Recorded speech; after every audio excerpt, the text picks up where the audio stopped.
Olá! Seja muito bem-vindo ao Agropatology, o canal onde buscamos a difusão do conhecimento agronômico. Eu sou a doutora Daniele Matei e hoje nós vamos falar sobre o ciclo da relação patógeno hospedeiro. Se você ainda não é inscrito no nosso canal, lembre-se, inscreva-se, ative o sininho e deixe o seu like já antes mesmo desse vídeo começar. O ciclo da relação patógeno hospedeiro se inicia com o patógeno sobrevivendo na fonte de inóculo. O que é o inóculo? Bom, o inóculo nada mais é do que os propágulos dos patógenos, que sobrevivem, por exemplo, nas áreas de cultivo.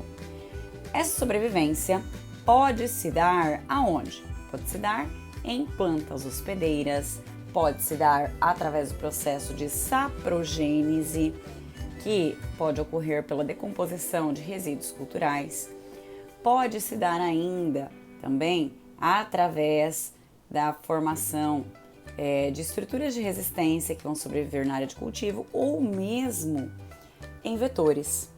Após essa fase de sobrevivência, que é observada apenas no ciclo primário da doença, nós vamos ter esses propágulos dos patógenos disseminados por meio de animais, por meio do homem, através dos próprios vetores, a ocorrência também da disseminação mediante sementes, mudas, água da irrigação ou das chuvas e ainda a presença de ventos ou mesmo da disseminação por meio de máquinas e implementos que irão movimentar o solo, ou seja, a disseminação ocorre predominantemente de forma passiva, sem depender do gasto energético pelo patógeno, mas sim sendo promovida por agentes externos.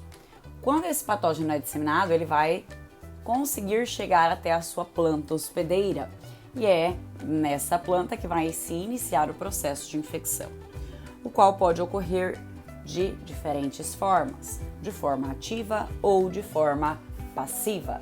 De forma ativa, vai ocorrer a infecção através da formação de porta de entrada por meio do próprio patógeno, a qual é favorecida, por exemplo, pela presença de água na superfície da planta, que vai favorecer a germinação dos esporos fúngicos, que vão penetrar ativamente através da força exercida pelas suas hifas e liberação de enzimas.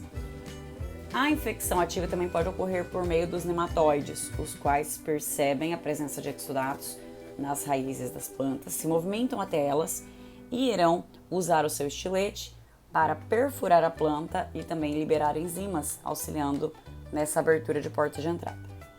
A infecção passiva, por sua vez, ocorre por aberturas naturais, como estômatos, hidatódios e outras aberturas naturais, pode ocorrer por fungos e por nematóides, e também será observada, por exemplo, no caso das bactérias, que podem penetrar mediante estômatos. Vírus também podem entrar por meio das aberturas naturais, por exemplo, quando a gente observa aí a disseminação dessas viroses por meio de grãos de pólen. A colonização, por sua vez, pode ocorrer de três diferentes formas. Esses patógenos podem ser biotróficos, onde nós vamos observar a infecção sempre em plantas vivas. Nós podemos observar ainda patógenos que são hemibiotróficos, os quais iniciam a infecção em plantas vivas, mas conseguem realizar a esporulação em tecidos mortos. E teremos ainda a presença dos patógenos que são necrotróficos. Os patógenos necrotróficos irão liberar enzimas que irão degradar o tecido, são tipicamente agentes causais de podridões. Após a colonização dos tecidos, onde os patógenos absorvem o alimento e se desenvolvem nesses tecidos, nós vamos observar a reprodução do patógeno. Essa reprodução pode ocorrer de forma sexual ou assexual. A reprodução sob forma sexual vai gerar esporos e estruturas de resistência, aonde nós observamos esse processo ocorrendo em condições adversas, desfavoráveis, enquanto a reprodução assexual gera clones, né? Então, nós vamos observar isso ocorrendo em condições favoráveis de clima, visto que os patógenos apresentam eficiência com aquelas próprias características para manter os processos infectivos.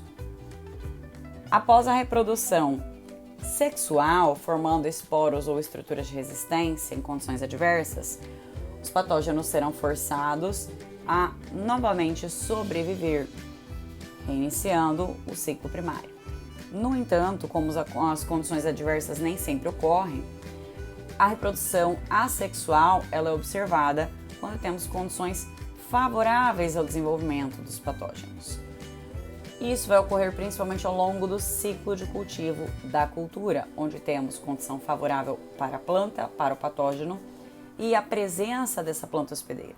Logo, esses clones, que podem ser esporos, por exemplo, são diretamente disseminados e irão formar os ciclos secundários da doença. Esses vão ser responsáveis pelo aumento da taxa de doença nas áreas de cultivo durante o ciclo da cultura. Assim, podemos observar a evolução da mesma a campo. E se você gostou, lembre-se, deixe seu like, se inscreva no nosso canal e compartilhe, afinal, o conhecimento é para ser compartilhado. Até logo!